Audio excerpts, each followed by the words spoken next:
ஊடு பூந்து தாக்குனாங்க, வெட்டின்னு போய் என் மகனை அடிச்சாங்க.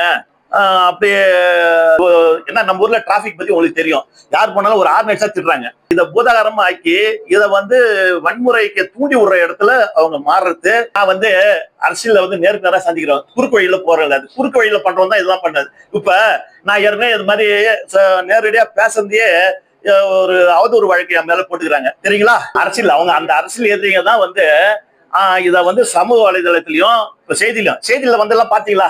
செய்தியில வரக்குள்ள என்னென்ன வந்தது, அதாவது ஊடு பூந்து தாக்குனாங்க, வெட்டின்னு போய் என் மகனை அடிச்சாங்க.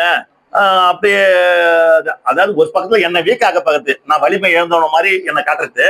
அதே நேரத்துல நாம அராஜகத்துல பண்ணோன்ற மாதிரி சில இதுல பண்ணிடுறாங்க. நான் அராஜகத்துக்கு எப்பயுமே ஆமா இது சார் ரோட்ல இப்ப நம்ம எல்லாம் போறப்ப வர்றப்ப ஏதாவது நடக்குது. என்ன நம்ம ஊர்ல டிராபிக் பத்தி உங்களுக்கு தெரியும். யார் போனாலும் ஒரு ஆர்கனைஸா திட்டுறாங்க. ஏன்னா சில பேர் மது போதையில இருக்கிறாங்க, சில பேர் அவங்களுக்கு ஒரு மன உளைச்சல்ல ஆர்மியா அடிக்கிற அப்படின்றாங்க. இல்லனாக்கா அவங்க குறுக்குல நிறுத்திட்டு பேசக்குள்ள கொஞ்சம் ஓரமா போனா நீ வரமா போக மாட்டியா, இப்படிதான் நடக்குது. இதெல்லாம் ஒரு பெரிய மோதலா எடுத்துக்க முடியாது. ஆனா அந்த நேரத்துல அது முடிச்சுக்கணும். அதை விட்டுட்டு இத பூதாகரமா ஆக்கி இத வன்முறைக்கு தூண்டி விடுற இடத்துல அவங்க மாறுறது. இந்த பிரச்சனைகள்லாம் அவங்க முற்றுப்புள்ளி வச்சுட்டு அவங்க கட்சியை அவங்க வளர்த்துக்கின்னு நீ மக்கள் சேவை மூலியமா நீங்க சட்டமன்ற எலெக்ஷன்ல சந்திச்சு உங்களுடைய கட்சியை பலப்படுத்துங்கன்றதான் நான் சொல்றேன். புரியுங்களா.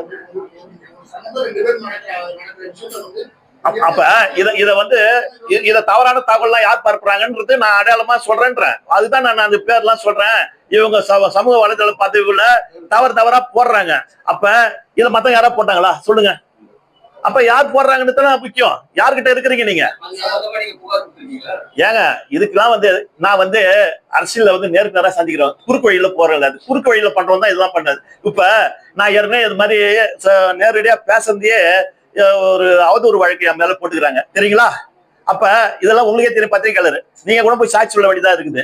இப்ப இப்படிப்பட்ட கேவலமான ஒரு நிலையில தான் இந்த எதிர்கட்சியா இருக்கிற சில நபர்கள் மக்களை தூண்டி விட்டு வேடிக்கை பார்க்கறதுக்கு அவங்க பின்னாடி குளிர்காயிறாங்களே தவிர இன்னைக்கு நான் பேசுனதுல எதுலயுமே மாற்று கருத்து எதுவும் கிடையாது. ஏன்னா நான் உண்மையா இத கண்டிக்கிறேன், அவ்வளவுதான்.